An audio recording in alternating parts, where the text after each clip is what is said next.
Hello, everybody. Good evening. Welcome to our Barely Managing Brain Trust Q&A with Carol from the Design Business Council. We just want to start off by respectfully acknowledging the traditional owners of the land we're meeting on today. Our speakers today are presenting from the lands of the Bunurong and Wurundjeri peoples of the Kulin Nation. We pay our respect to elders, past and present, and the Aboriginal elders of other communities who may be here today. So, welcome to everybody who's here, and thank you for joining us. Just want to give you a quick little note about Barely Managing. We are a group of project managers, design managers, account managers, producers, everybody who's involved in the creative management of creative projects. And we were started as just from the realization that so many of us are siloed in our industry and kind of probably working in small studios by ourselves. And we just wanted to start a group where we can share tips, swap war stories, get advice from each other. We have a really active Slack channel and newsletter, which Libby will tell you about in a little bit. But just to introduce everybody here today, I'm Andrea, and I'm the studio manager at Hungry Workshop. We've got Audrey, who is the sound manager at Swearwords, and Libby, who's a senior producer at Portable. And our distinguished guest this evening is Carol from the Design Business Council. And for those of you who don't know about the Design Business Council, sorry, Carol, I've been speaking all day and feeling a bit loopy. So simply put, Carol and her partner, Greg, help designers manage their business so they can work more effectively and more efficiently. They use their experience plus research to help designers make better decisions and faster. And for those of you who don't know, they send out an extremely useful weekly newsletter that's always full of helpful insights and research. They recently did a really interesting kind of COVID-19 snapshot of the Australian design industry and where all of our peers, what they're doing, how they're coping, what their outlook is. So that was, that kind of information is really useful, and I highly recommend subscribing, which you can do via their website at designbusinesscouncil.com. Thank you. I'll pass it over to Audrey, and she'll give you a bit of information about how tonight is going to run. Thanks, Andrea. Hi, everyone, to the newcomers to this webinar. We're glad to have you with us. So a bit about what to expect today. So we'll start by, we've received some questions already from people, some specific questions that we'll be covering first. But I invite you to post your questions in the questions panel as we go along, and further into the webinar, we'll be answering those questions.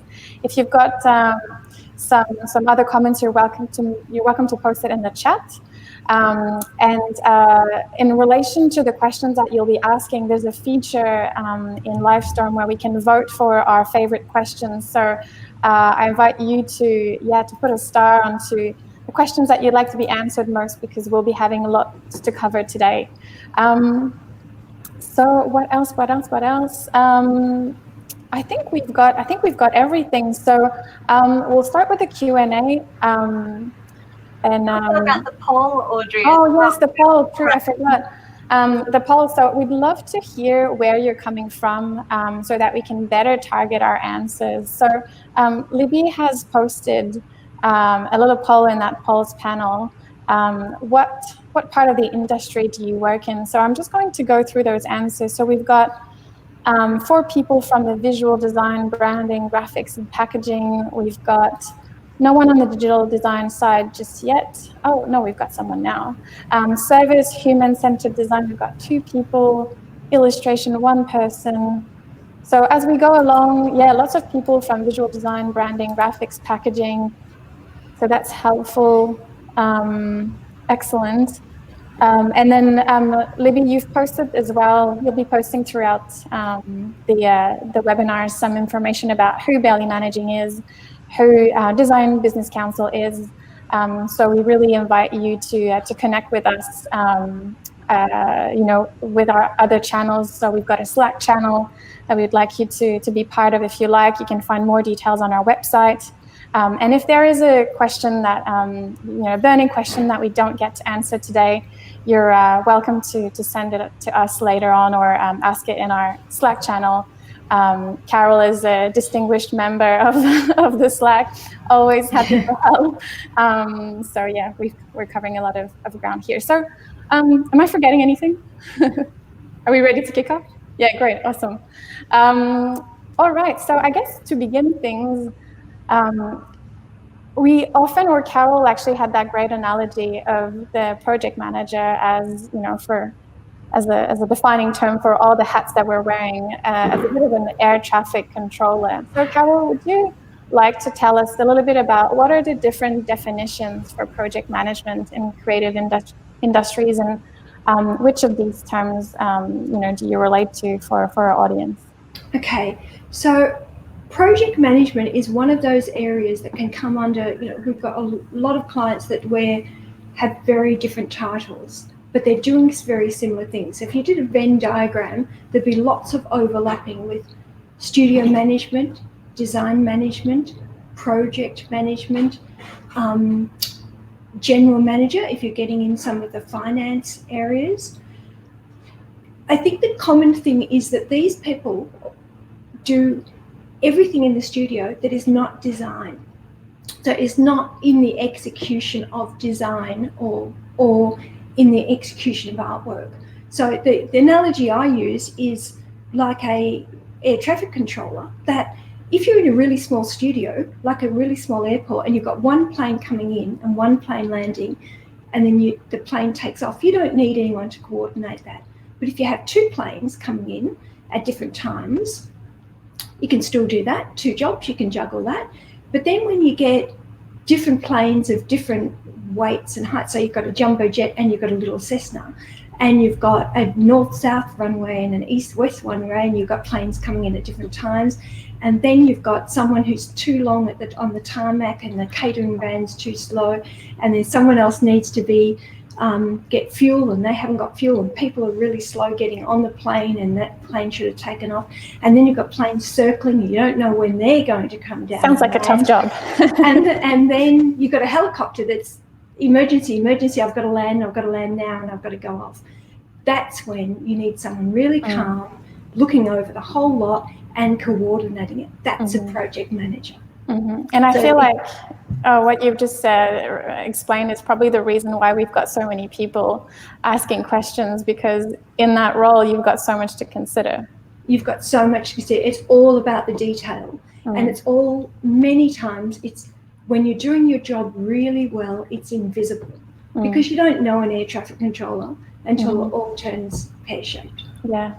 We'll kick off with one of the questions we received earlier, is how do you juggle managing expectations internally and externally while maintaining the excitement and the momentum for the project and kind of not being a party pooper, if that's possible? Yeah, it is. And it is, I see project management as the people being squished all the time. You're constantly squished between a designer and a deadline, or a client and the designer, or the client and the budget, or the client and the brief, the changing brief. So that I think the managing expectations is paramount to everything. And my way of doing that is being really transparent and starting right at the very beginning with being very, very clear about what you're trying to, what the objective is. And one of the things I really like is when you're estimating a job or scoping out a job, doing the good, better, best. So then you're saying to a client, this is good. We can do what you want. This is a minimum viable product. We can certainly do a great job for this amount. But if you've got more money, this is the best solution. And if you've got the budget, here is the best solution, and that will have the bells and whistles. So you're being transparent, and you're saying within this bucket of money, within this deadline, these are the things I can deliver. So, and do that early. So when you get on in the job, longer down the track, and the client turns around and says, I would really like X. So, well, yep, we discussed that. Remember that needed this, these parameters, and we don't have those parameters at the moment. We can add them. We can add more time. we can add more budget, we can add more resources, but we agreed on this. So I think it's getting in really early and managing the expectations early by being really clear. Yeah. Libby, did we have any comments so far that we could address that touch it on these two questions so far? Should we move into the other questions? Yeah, I think kind of there was a related question, but Andrea, you've got a little bit there. Oh, you just unmuted. I just wanted to say quickly, I think following for that question. Yeah. Am I still on mute? Yeah. You good? Can you hear me? One of the ways that, and this is really specific to what we do at Hungry Workshop because we work in production, so the parameters of what is possible and what is impossible are quite fixed. But in terms of maintaining momentum, I think Carol is absolutely right in terms of how you have to be clear from the beginning, but things change as you move, and I think that's one of the things that we, when the client wants something that we can't do, or the designer wants something. I think it's really important as the manager to kind of say no, but instead of saying no, but say yes and. So, or that's probably not a good way to describe it, but always have like a solution for what we can do. Like, no, we can't do this, but another option to kind of, the outcome you want to reach is this, and we can't do it with this paper because it's too expensive, but we could do it with this paper instead. And that kind of works both ways with managing the client and managing the designers, because you want them to do their best work, but still within the parameters of what you've allocated with the client. And Carol, you have a really awesome. We've chatted a little bit about like that kind of yes and approach and how to set expectations, not only with your client but also internally with the team. I think something that a lot of managers in this role find is that they're not often, the kind of resourcing happens a lot for perhaps the designers or the developers in the studio, but thinking about the project manager's timetable is often quite tricky. And you had a really great technique that you've used in the past around setting expectations with people who are maybe above you or within your team. Yes, and look, it's really basic and it's really analog. But years and years and years ago, one of my bosses had unrealistic expectations, and it didn't matter how hard I worked or how long I worked, I would never, ever, ever get to the end of my to-do list. So I started off with a. In fact, for him, I had a whiteboard, and I would list all the jobs that he wanted me to do, and I would put a time next to each of the jobs, how long I thought that would take, never less than 15 minutes, how long it would take, and I'd add it all up. And when I got to 10 hours for that day, I'd do a line in the sand, and I would prioritize them 1, 2, whatever it was. That's what my day's job was. And he'd rush into the studio and say, hurry, hurry, hurry. This is really urgent. This is really urgent. And I'd say, not a problem. This is my day. This is what I'm doing. It's up to you. Which of these tasks do you want to cross off? And we can either leave it for tomorrow. We can give it to someone else. There was no one else. We can give it to someone else, or we can just forget it. And often they were, when I left it up to him, they were no longer urgent. And I still find that really, really valuable, that I start the day with a list of things I need to do. And now it's in Streamtime. It's not on a piece of paper. I renumber them. I always put time, how long something's going to take next to it, because then you can easily see how achievable it is. Because there's nothing worse, I think, as a project manager, managing so many different things, there's nothing worse than going home at the end of the day and thinking, what did I do? I didn't do anything. Yeah, because it's really easy to put out fires all day and not actually achieve anything. So for a project manager, I would not have 10 hours of work on my list. I would, realistically, you'd have 4 hours of work on your list, because 4 hours is putting fingers in dikes and putting out fires and, and resourcing things that you didn't know was going to happen, because that's part of your job, thinking. It sounds like that covers that question that we received from someone who asked, is overtime an expectation in our roles/industry? And is there a line? I'm finding it hard to step away and have boundaries, especially in this current climate. So I think that tool of just helping the others see, as you're saying, it, because they might not necessarily realize that you're overwhelmed, but by giving a tangible piece of, this is what my reality is like. Do you want me to be there for the long run, or do you want me just for the next 2 months? You choose. Yeah. Another question that we received a few questions around digital project management process, and I feel like, Libby, you've got some good insights here. We've got, can you please describe key parts of your digital project management process that set up the project for success? And then we've got, in your experience, what are the top 3 things that go wrong when designing and building websites, and how would you recommend addressing these things?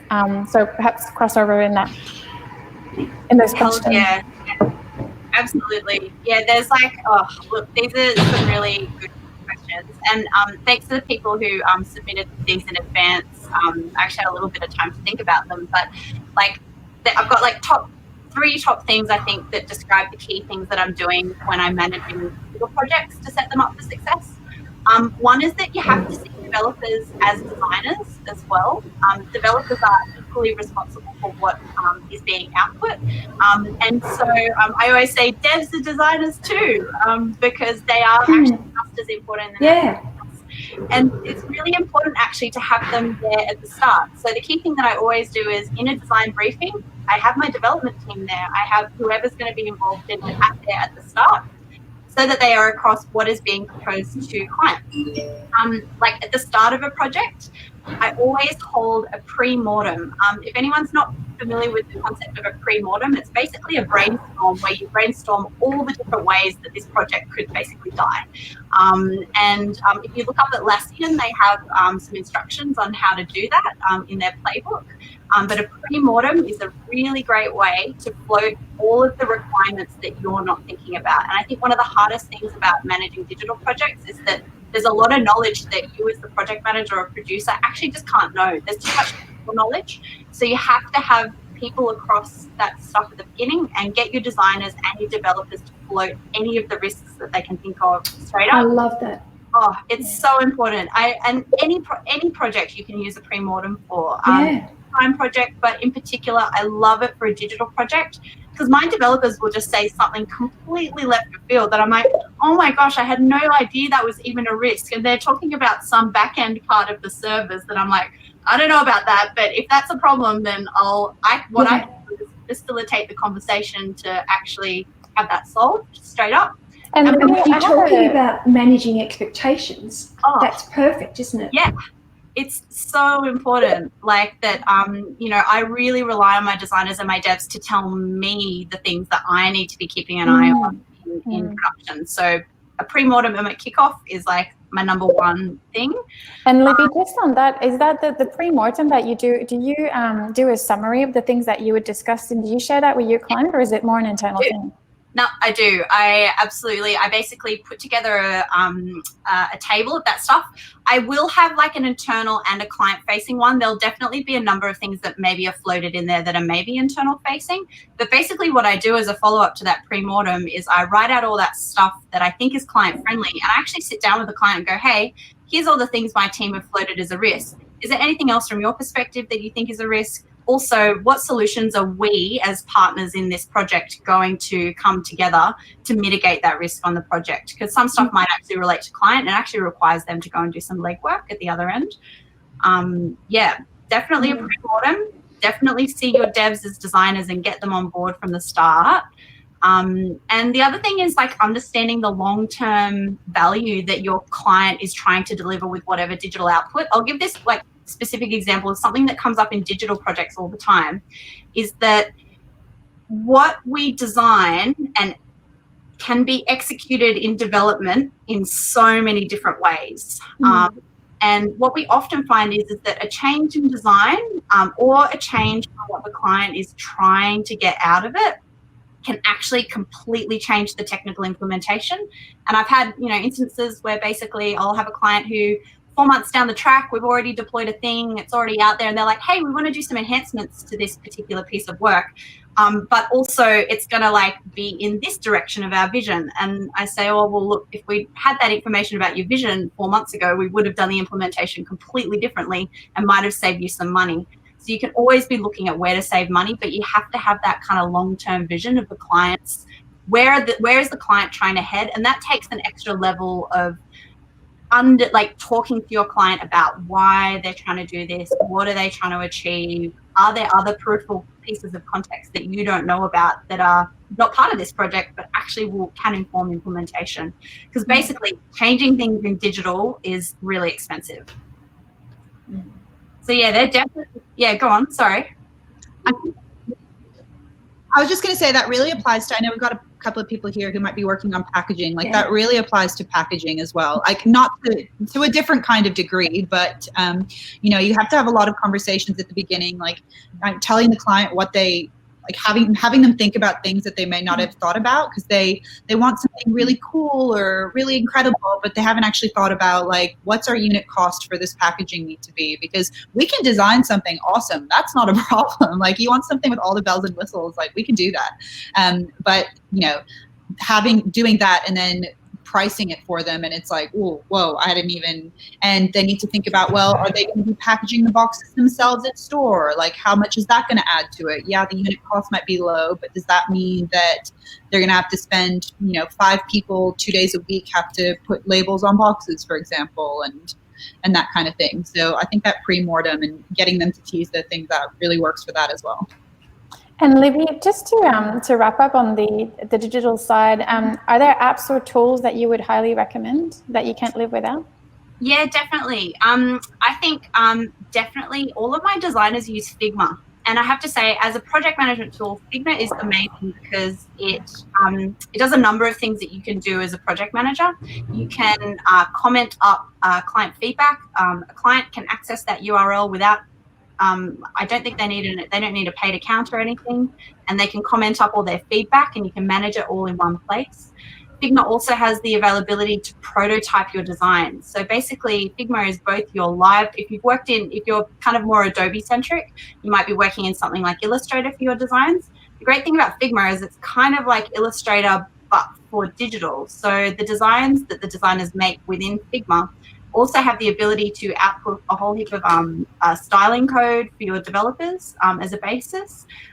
They have the ability to also set it up in a kind of mock-up kind of situation where you can prototype the designs and actually show the client on a mobile. Like you can show them on their devices what it's going to look like. You can really give them a good sense of the whole experience. And the other thing is that we use Kanban boards managing development work. And that's really important, I think, because at any point of the build, you need to know who's doing what and when. Look, we use Jira, but in all honesty, Jira is really complex. And unless you're doing really major, huge builds, I wouldn't recommend it. I personally find it really hard to navigate. But if you're using a Kanban board that has like a status, like to do, who's doing what, that you can add comments, that you can communicate in, that you can attach the designs to, we actually do all of our specification writing for our websites inside Jira. So we write, here's the shopping cart or something on, and here's a ticket for that one, and we'll write all the specifications out for the ticket, and then we'll attach the designs, and then basically the designers and the developers can kind of liaise together about to clarify any details. That's definitely another thing, is that you have to have designers and developers like on call for each other for the whole process. So there's never just like one point in time where you hand over the designs and go, please developers, go build this. The thing that I find the most helpful and the thing that goes wrong most often is not having a designer on call when you've got developers working on the build. If you've got designers too busy doing other stuff, 100% you're going to get designs that are not right back from your developers, and it'll be way more expensive to fix. If you've got a developer who can just call the designer and go, hey, I'm working on this ticket and, I just want to clarify, like, are you meaning that the design should do this or should do this? And if they can clarify that in like a 2-minute phone call, it will save you so much time. Yeah. It sounds like having that kind of close-knit team or, good relationship between teams and departments. And I feel like there were questions around this topic really essential in relation to what you're saying. We might be coming back to digital, but we've got a lot of other questions. We've got another one, and Carol, I'll feel like you'll probably have the answer for us. we can all discuss it. It would be interesting to know how everyone organizes their time. Creative managers wear many hats. Do you allocate specific time to specific tasks or just go with the flow? I think that if you went with the flow, you would end up at the end of the day not actually achieving anything apart from solving other issues. And I think that's not going to be satisfactory for you. It's not going to be very satisfactory. It's not going to be for the client. It's not very motivational. So you need to carve out time in your day to do specific tasks. And again, it comes back to managing expectations. And my role in doing that was to sit down with the team and delegate meaningfully, meaning they needed to take responsibility for the task you're giving them. They need to take responsibility to debrief me as much as I'm briefing them, and then agree that you'll meet again in a certain time to give you some time so that you can do the tasks that you've got to do in project management. Do you guys do something similar?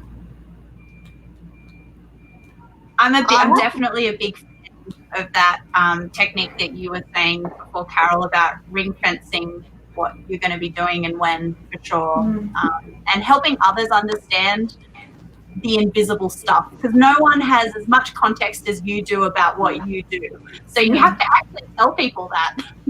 Yeah. If you're really, really good at it, nobody can see it. If you're really good at what you do, life goes on swimmingly, and it looks like that there's been no blue tack and sellotape and gaffer's tape behind the scenes holding it all together. I was just going to say, I try to do a mix. Like I've tried to be really rigid with my schedule and set time aside, and then things happen and I just end up getting really frustrated. So I try to find like a happy balance. Like I know that I need to do XYZ things every week, and I've got Monday I do invoices, Tuesday I do, chasing quotes, that kind of thing. And I try to do all those things in the morning. And I've just accepted that after I do the one thing that I wanted to do that day, like, who knows what'll happen? Like, unless it's something that, I try to do the things I know definitely need to happen in the morning, and then I have to go with the flow, because otherwise just the fighting it is too frustrating. Too stressful. Stressful. And I know that if I've done the one thing that I wanted to do, I'll feel good at the end of my day. And if I did some other things on top of that, like, that's awesome. Yeah, that's so true, Andrea. There's, I think Brian commented just in relation to the question we were talking earlier about specification, and Libby, the way that you treat the tickets and that relationship between designers and builders, that sometimes clients don't even know the printing specs and want to start the project. And I feel like for the people that are in the branding and visual and packaging, it's quite you do want to get that excitement and you want to get the client on board and start the project, but sometimes you have so little meat to go off. And you can design anything really, and it's quite challenging, and that's all part of, I think it comes back to managing expectations, Carol, doesn't it? Of just we can do that for you, but really we do need that information. But I think I don't necessarily think that we'll be solving this.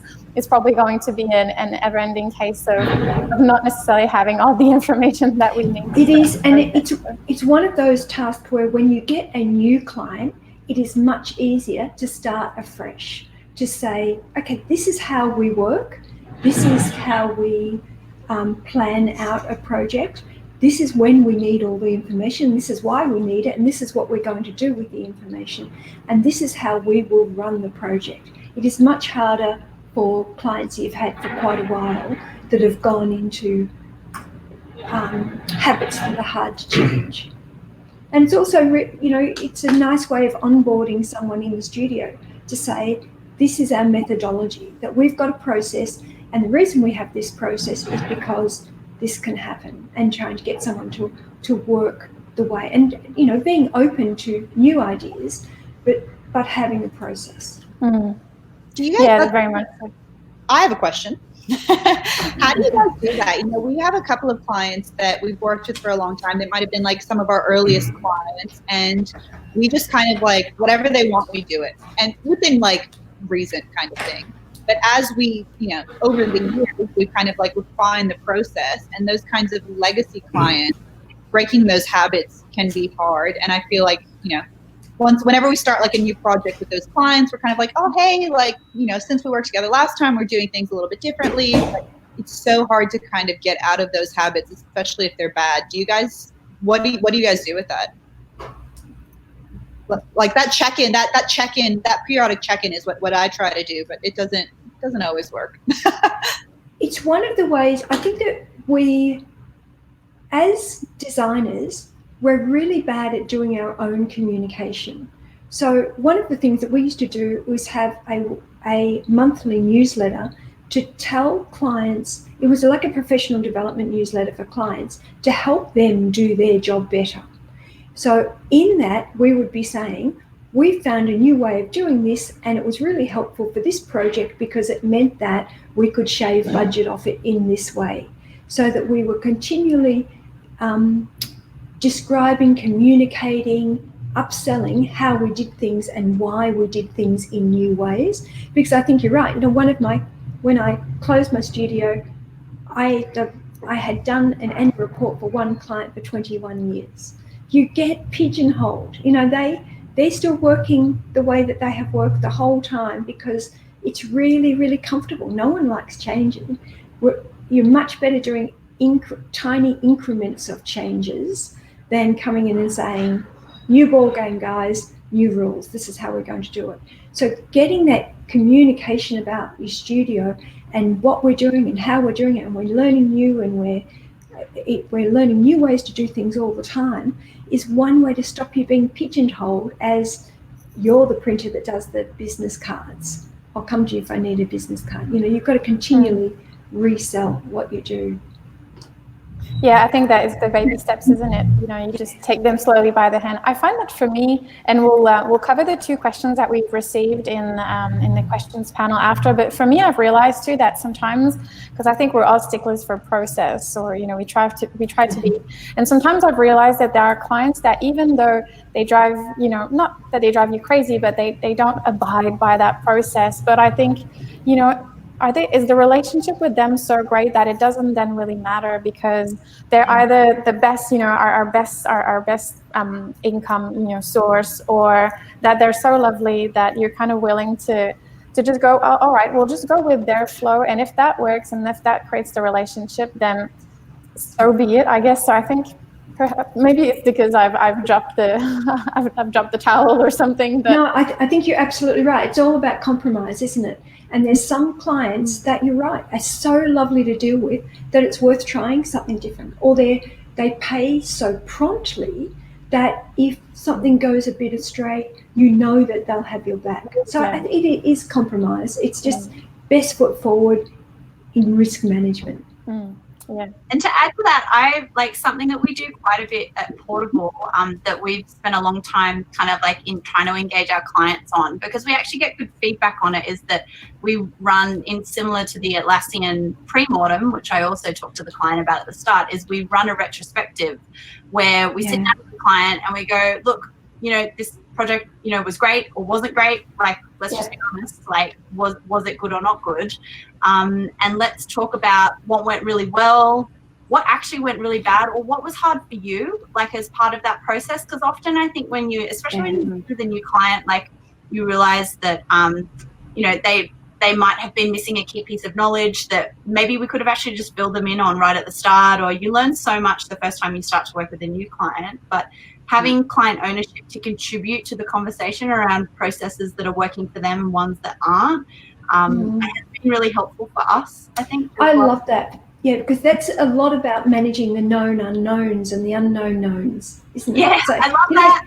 You don't know what you don't know. So sit down and say to people, what don't you know? What didn't I explain properly? What did I take for granted?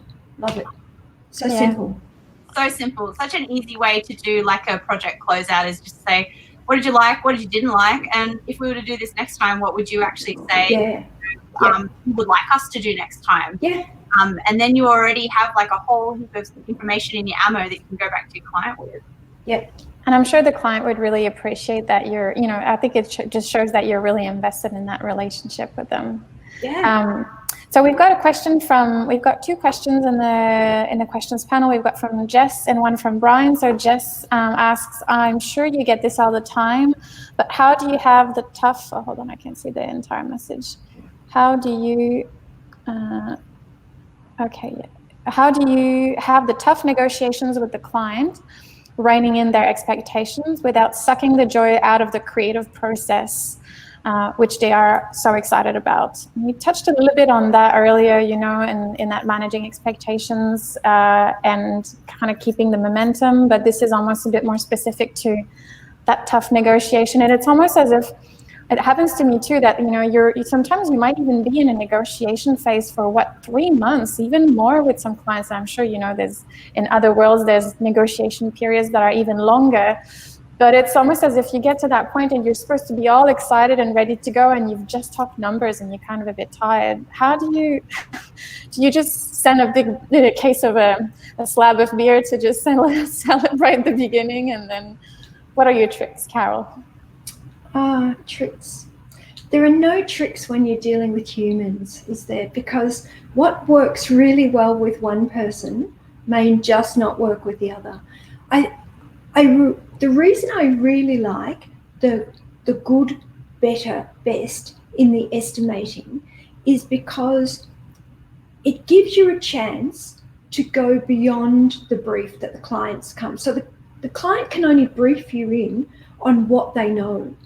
And it's difficult to know, they don't know what they don't know. And they don't know what the possibilities are either. So they may have said a budget without really knowing or thinking about longer term or thinking about what they needed, whether it's a digital product can be added to later. They don't know the implications of what they're talking about. So by going to them with a submission or an answer that says, this is the minimum viable product that you've asked for, but if you have a little bit more time and a little bit more money, we can do this. And look at what we did for this client. Is this the kind of thing you're after? That was actually going to take 12 months, but there's many milestones that we can hit in the way. And at the end of 12 months, we'll actually get to that. So I think that then the negotiations, whenever we can, we take the negotiations away from the subjective to the objective. So it's not about you and me, it's about what our end client wants. And if the end client, the market wants something with animation in it and you don't have the money, well, maybe what we do is do these line illustrations now, and then in 6 months' time, when the new budget rolls out, we can actually animate them. But because we know that now, we can build in the type of illustrations that are animatable later. So that good, better, best gives us the opportunity to show all the possibilities right at the very beginning. And it's a really nice way of managing scope creep, which can be a really real problem. It's a really nice way of saying we can cut the cloth to fit without discounting. So yes, we usually do that, but I'm a big believer that you can deliver for whatever budget. You just deliver less of it, less sultanas in the bun, just the flour, really. Just that's all you're going to get.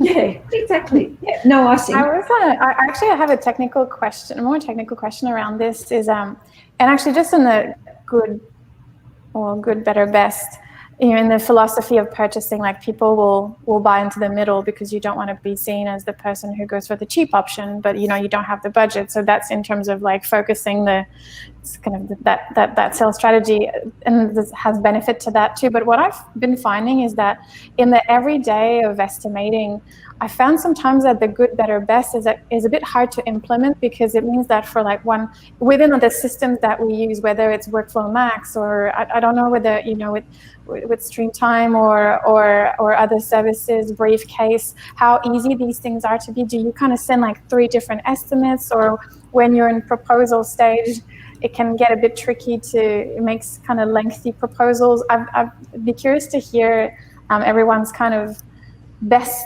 way of handling these proposals or ways of doing these three options. I think you'll find Streamtime have done a webinar on that, because I'm sure I have heard, but I do 3 different jobs. Because I parcel it up as 3 different opportunities, I guess. And so the estimates can be quite, I like to put a lot of notes in there, and I like to put a lot of detail.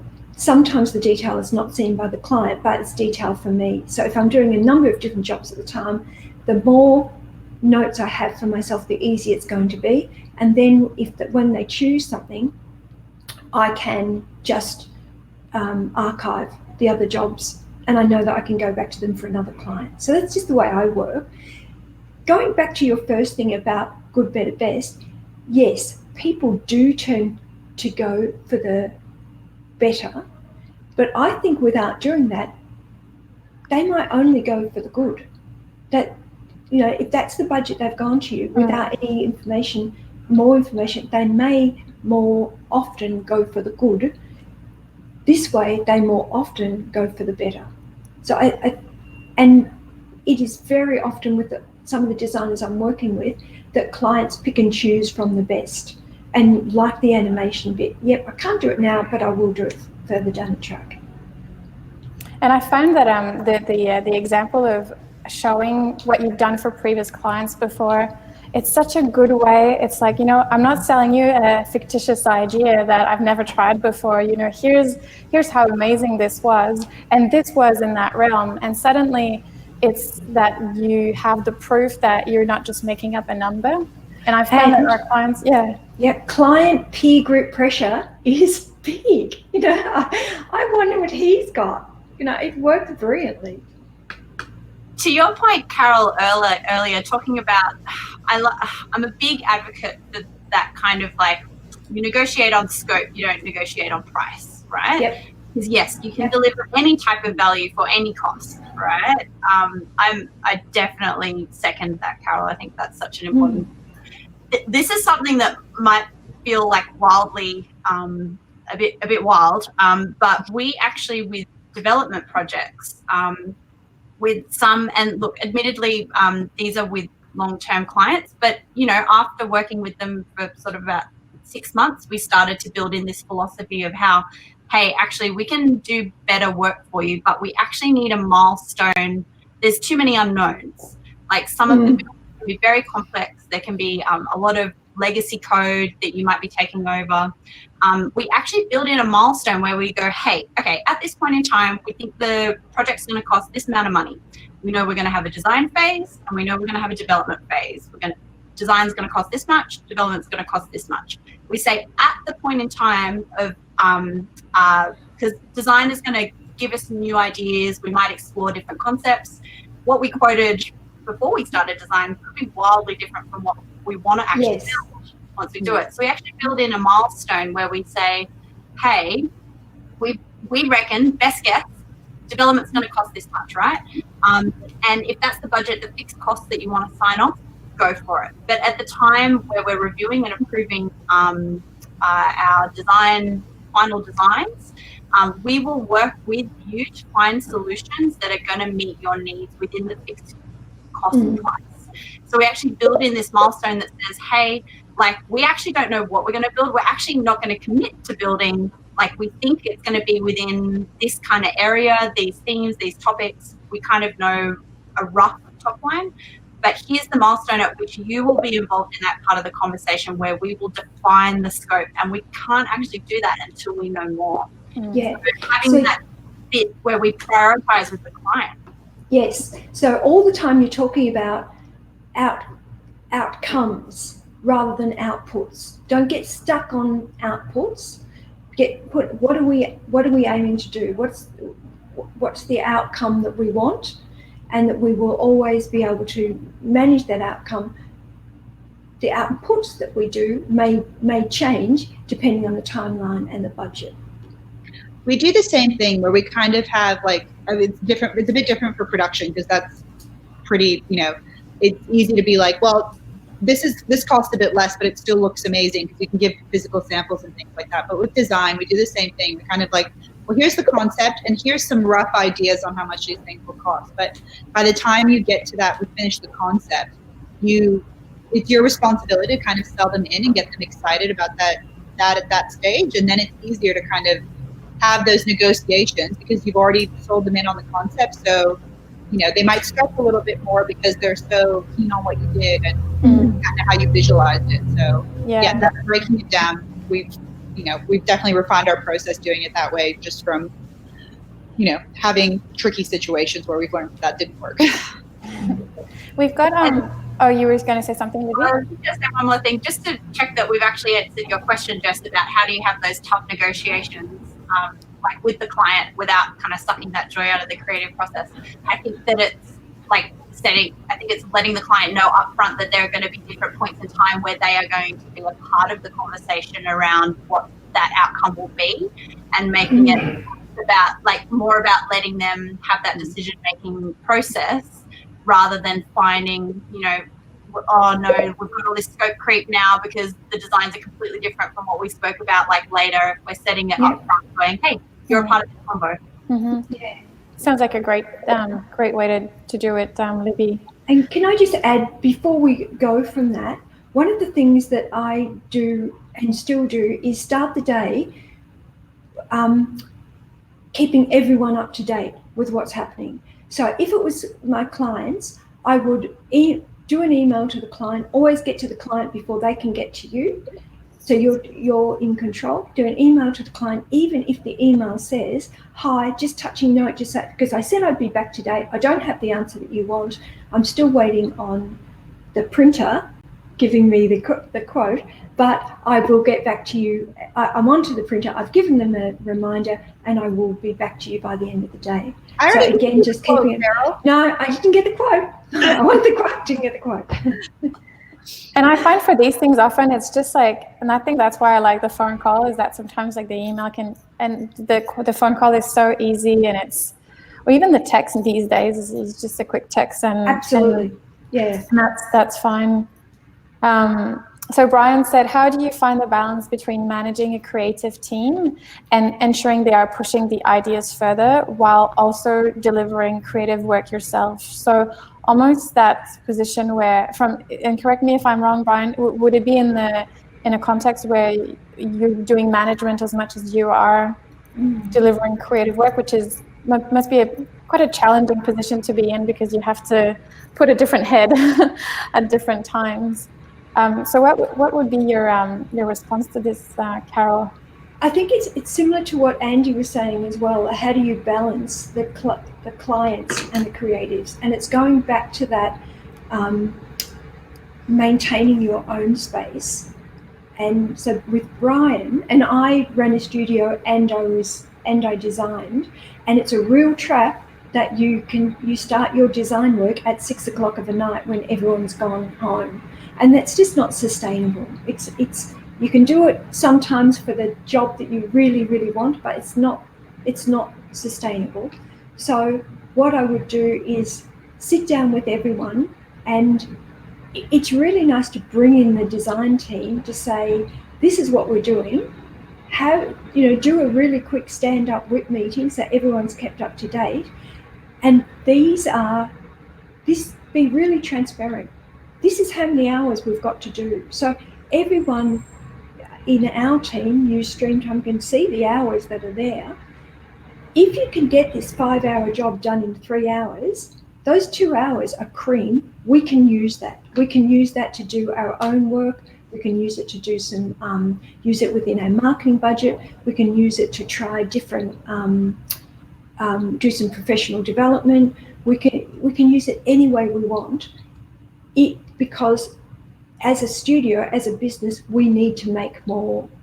We need to protect those profits that we do. So it's I thought one of the hardest things, because as a business owner, you want people to come in and work from 9 o'clock till 6 o'clock and have an hour for lunch and work within the box. for creatives, you want them to think outside the box all the time and try different things and put things out there and really push everything. So I think in that case, it's just about transparency. This is what I need as a business owner.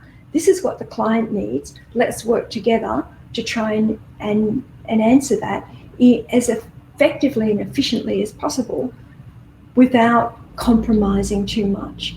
I think that the hardest bit was designers wanting to please and wanting to give bells and whistles when the client, could hardly afford a toot. And then that's no good, because next time the client comes back and says, I don't want to pay for the bells and whistles, look what you did last time. So it's a matter of trying to be really fair to everyone. And I think transparency is the easiest way of doing that. Yeah, it sounds like, for people to understand what your reality is, right? And then, if you've got your creative team, but you're the business owner and you're also delivering work in the sense that, everyone's got to, put butter on their bread, right? Or just make a living. So, like this is what it is. And sometimes, not that, it sounds a little bit dry, but sometimes it is an effective tool to make a client understand that you can't, this is just the reality of what this particular job will require in terms of effort.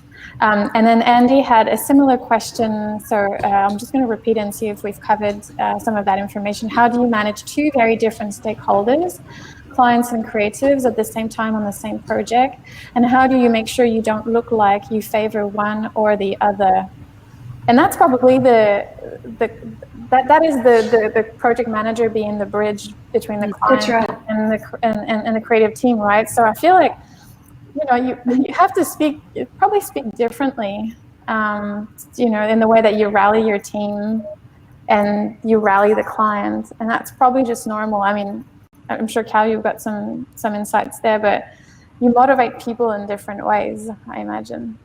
You do motivate people in different ways, and I think that I don't think everyone needs to know everything.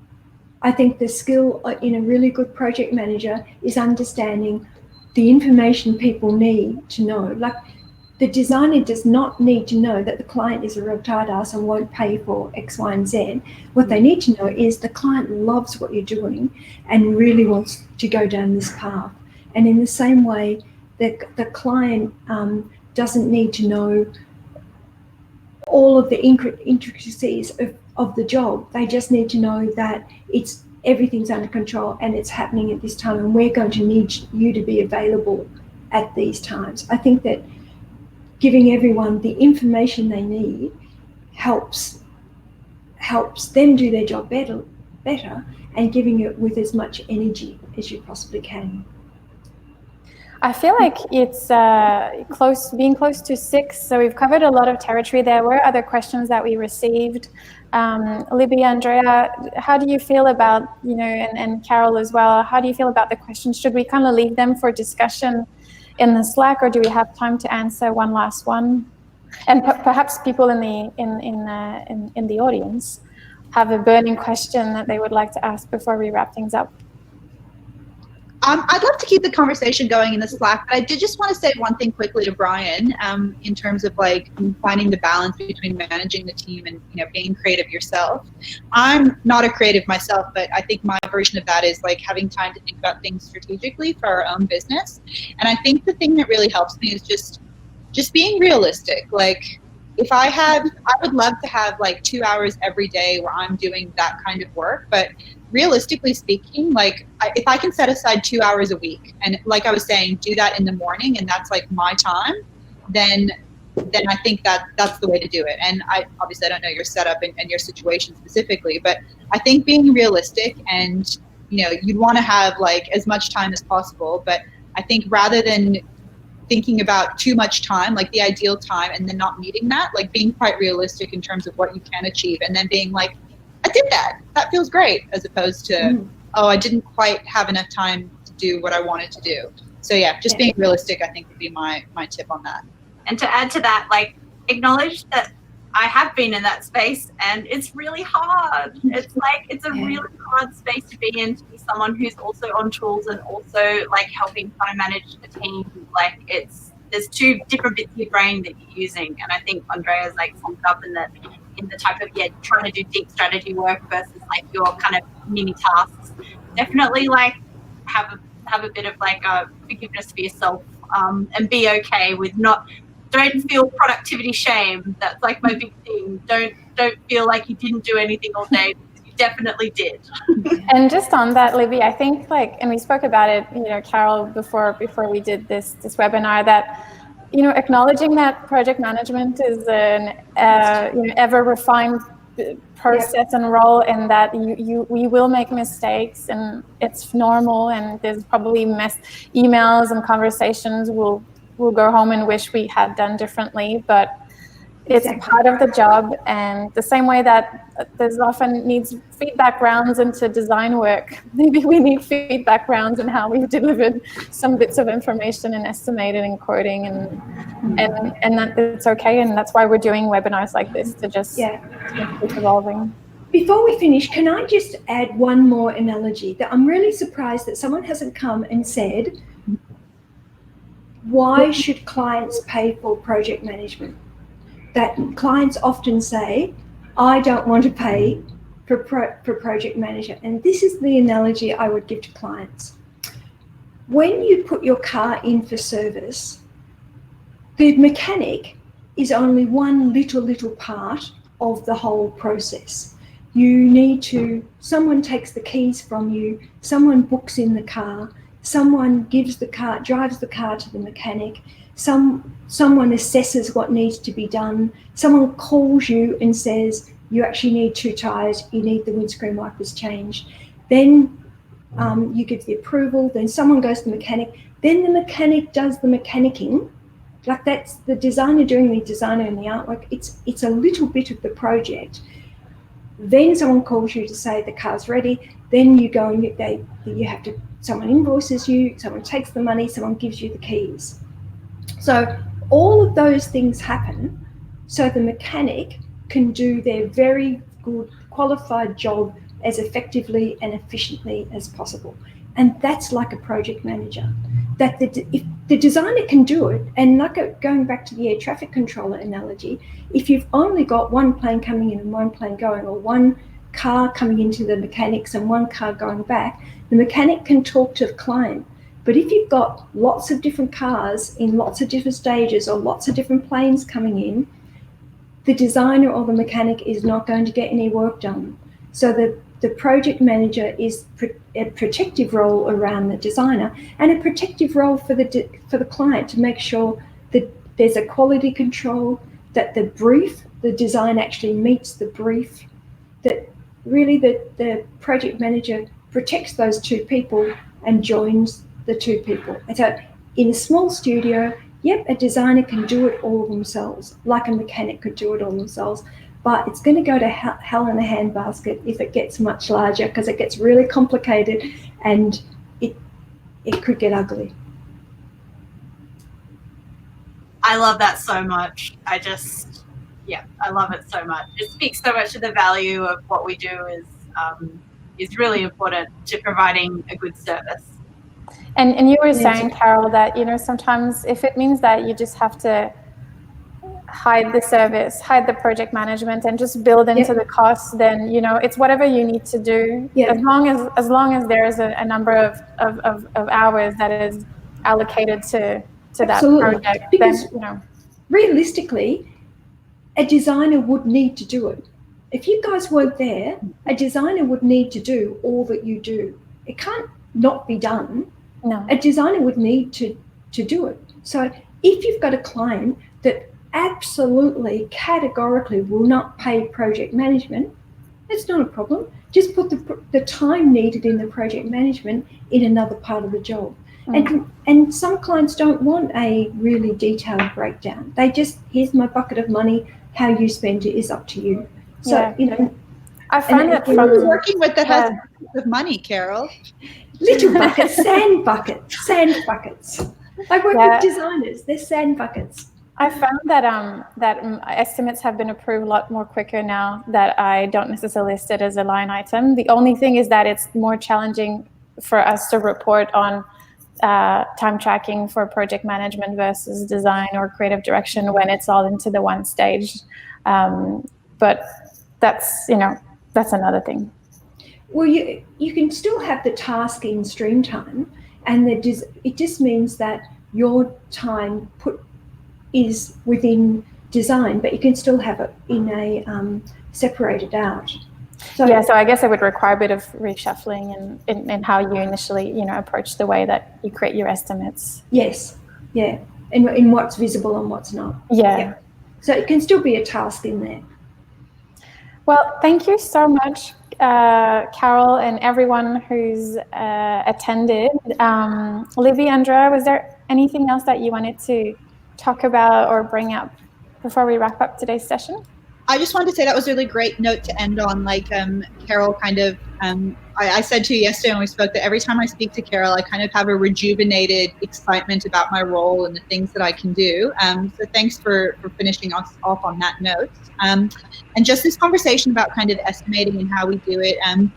We're thinking about having some future conversations and events about estimating and money and time tracking and those kinds of things. So just keep an eye out for those. And thank you to everybody for joining us and their excellent questions, and hope we can keep this conversation going in our Slack. Yes, feel free to ask any questions we haven't asked on our Slack, and all the details are on our website and in the chat if you need to reach them. Thanks everyone, and Andy at Streamtime, you will be, if you can terminate the session, that would be great. Thanks everybody. Thank you. Bye. Thanks, Jenny.